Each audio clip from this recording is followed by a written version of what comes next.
Dance, dance in the water.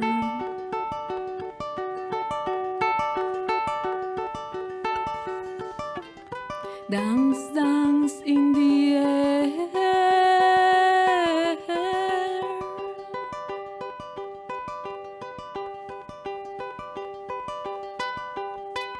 Dance, dance with the fire.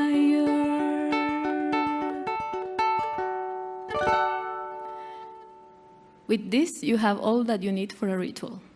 My name is Auria Aguilar, and I am from Amazonas, Peru.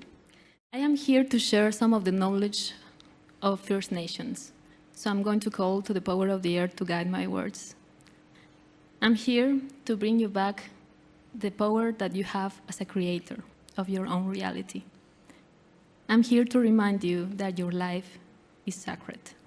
Even though I'm going to talk about these concepts, I'm going to put on the side any conceptual about religion or some cultural backgrounds that we all have to try to unify us as humans.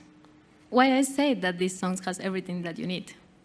Because we have these elements that I will mention. I mentioned earth, I mentioned water, I mentioned air, and I mentioned fire. And there's other elements, but we cannot see them, but maybe we can feel them. And maybe quantum physics can provide us some more clue about how that works. But let's not put on the side the science and on the sides what the First Nations knew to codify or decodify nature. Let's unify now, because we need that. The importance of rituals are in everything we do during our day or in our life. And the more present we are to it, the more aware are of how powerful we are. Rituals open portals. When I sang a song, when you remember a song that you like, it doesn't matter if it's 20 years ago, 10 years ago, or if you will sing it in the future. You open your feelings, and you open to that moment when you really feel that song, or when you really feel that first kiss, or when you really felt to see at the eyes of a newborn, of the person that you love, or the person that you are afraid of.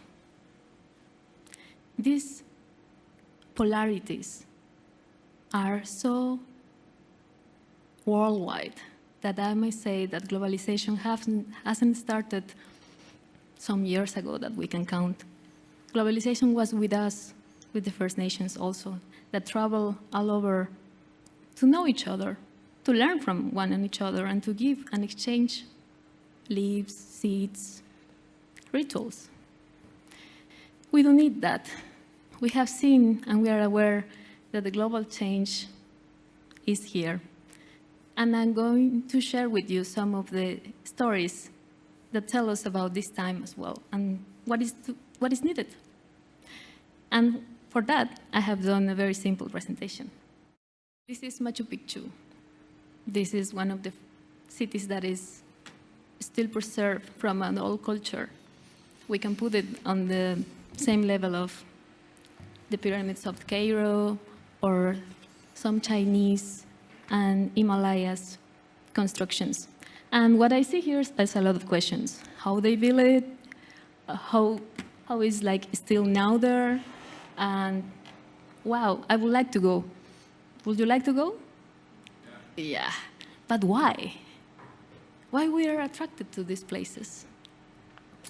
We say that some places have a potential of portal as well, because many people have gone there to meditate, to make a ritual, to feel a realization that, it's my dream to go, you know?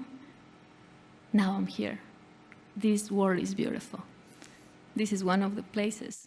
And with that, I want to represent Earth, because this is an example of how the ones who built this were in a dialogue with the surroundings.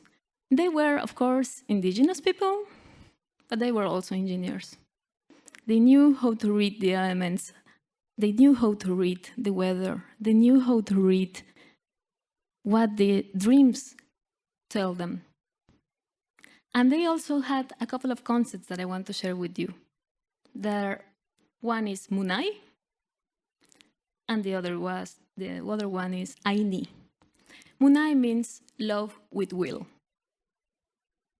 It's not because I fall in love. It's because I love that much that I'm going to know sacrifice.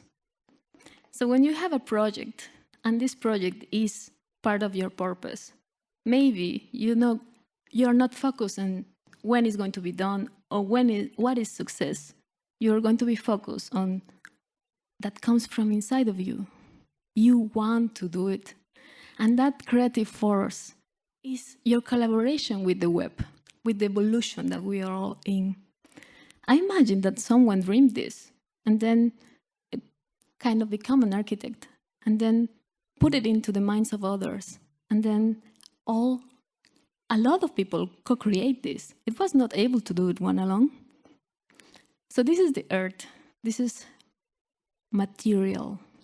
This is how we build things. And it's hard to move things over time. It's like, oh my God, I had to deliver that thesis, or I have to do exercise, or I have to do things that maybe make discipline come into my life. And it's like, or I have to give birth. And it's painful, but I do it because of love. Or I do it because my body wants to do it. And it's like, what is this? Or maybe I don't want to do it. And it's okay to live with it. It's so beautiful to be true to ourselves. The next element is water. And here I'm taking you to the jungle. Because in the jungle, there's many connections with the element of water. We know the Amazon River, right? Would you like to go there? Yeah. Oh my God, yes. But why? It's not enough to see it in the map, nice line, blue line. Yeah, I can tell you that is absolutely undescribable. The more you are in the jungle, the less you can talk about it. And in the jungle, you're gonna get lost. Maybe the first day, maybe the second day, or maybe one of the times that you come back. I'm bringing you a little bit of mess with the water because water is a present miracle, if you see it from one perspective. And when I talk about rituals, I'm putting an intention of giving you back the power of being surprised for normal things that you take for granted. Those water come from the Amazon. I want to go there. Yes. And also, in the Andean perspective and the Amazonian perspective, when we put an intention over our ritual, we put a direction of a vibration.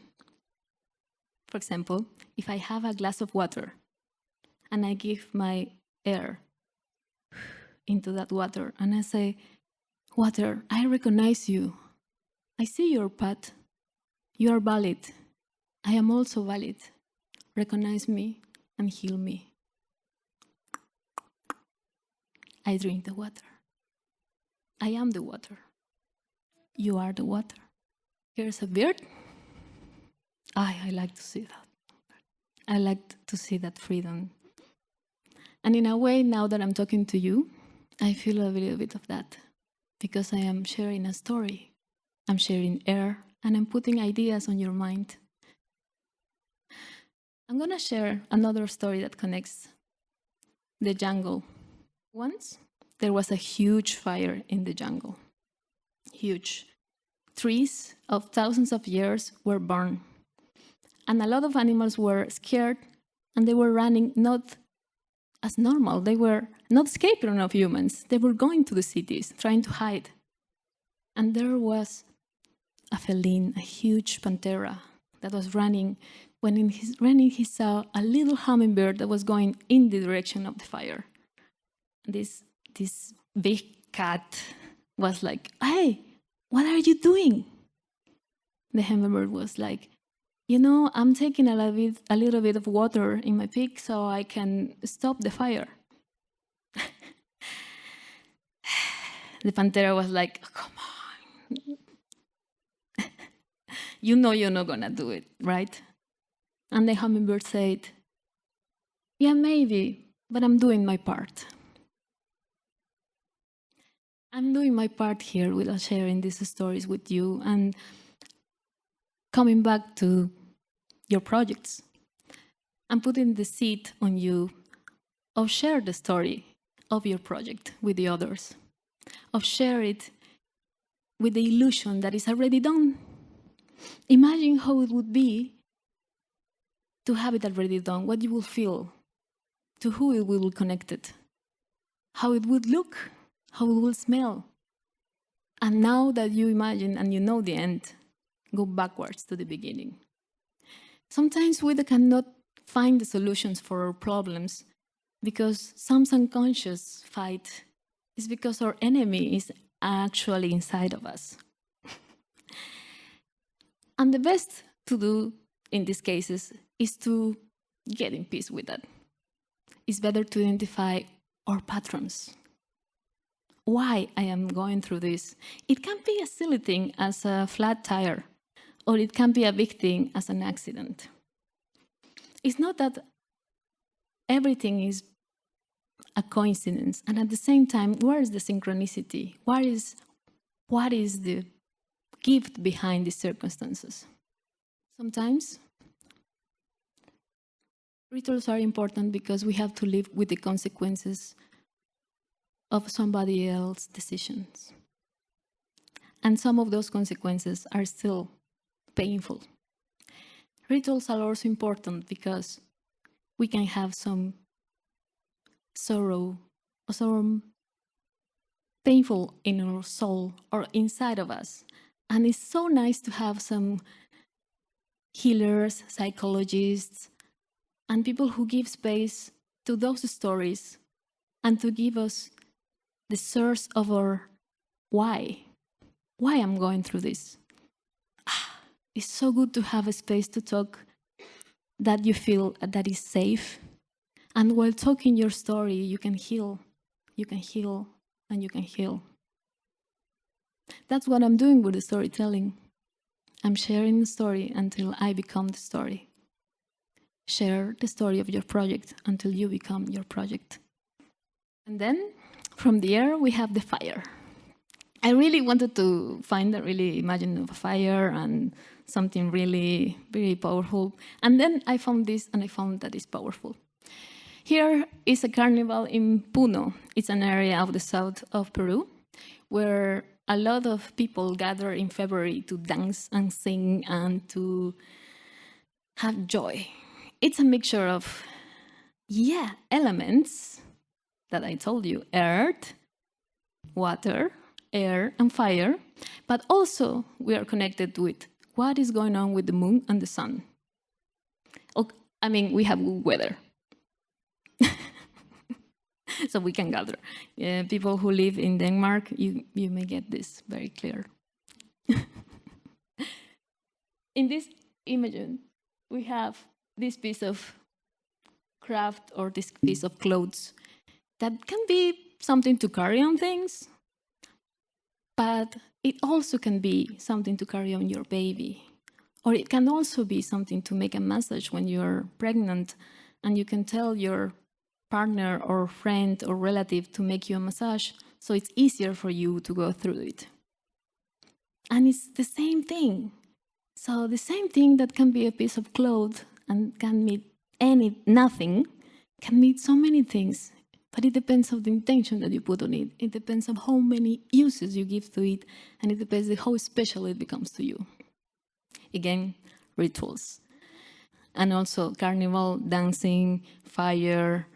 You start to identify how you're related to these elements as well. But anyway, how do we make rituals for our projects? I took this example because I want to remind you that as this little monkey, you are also an animal. Give space to that animal. Give space to your inner self and give space to express it. And rituals, or examples of rituals, can help you to make your own. For example, in some First Nations, it's okay to fight one day on the year with some neighbor where you have, with the one you have a problem. So you can resolve the problem, using your energy of, and there are some rules. I mean, there are some people observing, so you're not going to go so far, but then you're gonna release something. And then you're gonna talk again, and then you're gonna see it to the other as an equal. It's so important to take from First Nations the knowledge that they still have, and to give back them, of course, what is taken for granted in some spaces: internet, education, logistics, so they can be free to move and able to eat and to send their children to the school. Also to give them recognition for whatever happened in the past. So in that way, these nations were able to recover their past and have a future. Our projects are a kind of a projection of ourselves in the multiverse. What is this? I come from Amazonas, and when I say that, it's like I am saying that coming from another dimension, right?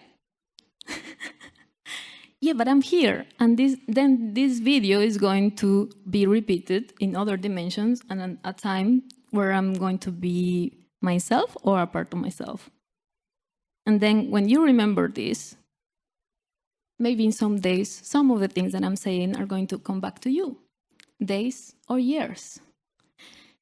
The time is mixed. The time actually is a convention where we have agreed to have an end, a beginning and an end, and a start, a birth and a death. And normally we feel so happy of startings and so sad about the end. It's like, no. The book gets ended, the movie is ended, the relationship is ended, the life is ended. No, why? I have some news. We have all been born from some mother here, and we all for sure know that we're gonna die. We don't know when, though. And I say this with a smile. And I said this after taking care of my mom in a circumstance where I saw her energy going down and her body not responding her consciousness. And it was really painful. And you know, I needed a ritual at the end, but I didn't know it. I just wanted to cry when she was gone. And it took me a while to understand and to embrace that she was kind of in another dimension. She kind of took a trip to another country, so I cannot talk with her. So as now I'm talking with you, but I'm not with my family in Peru, or with all the beings that I'm going to see this video. I'm just going to put a seed on you that your projects are also part of that multiverse. And if you project them with an intention of collaborate with the evolution, everything's going to be okay.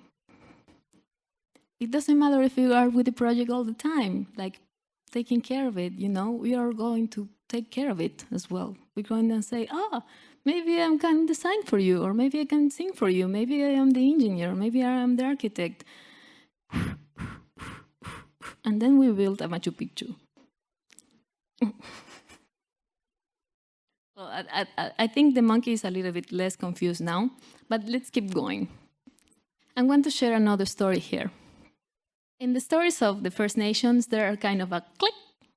They arrive to an end, and then there's like, when is this? And there's one story about Pachakutik, which means the time of change. In the time of change, whatever was a reference is not the same. Whatever else was north is not the same. So as the whole world is changing in a direction that is different, we all feel that we feel confused. In that circumstances of ending, and I'm going to warn you, I'm saying ending with a smile because it's not the end. the eagle that has the logic, that has the perspective from above, that appears in a lot of flights, that appears in a lot of, oh, come on, this thing is a kind of an eagle. You may see it as a reference because it has been ritualized so many times. It's going to meet the condor.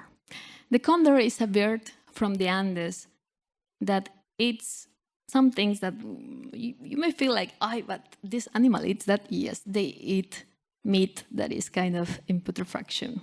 They process it, and then they live from it. It's like they are not afraid of death as well. They need it to be alive. So the interpretation of this tale is that all the logic, all the technology, all the internet, all the future, all the innovations, all the things that we should do from the logic and the universities and all the things that you can prove with science need to meet all the things that you cannot maybe decodify without First Nations, for example, or without elders in a way not of people who are just old. An elder is energy that comes through, for example, your kid or a child or a teenager. Is the wisdom. Is the wisdom to don't be afraid and to go for it. And is the wisdom to let go and die in peace. These both need to meet. And maybe I'm arriving to the end of my story, but I'm giving you the beginning of yours. Thank you very much.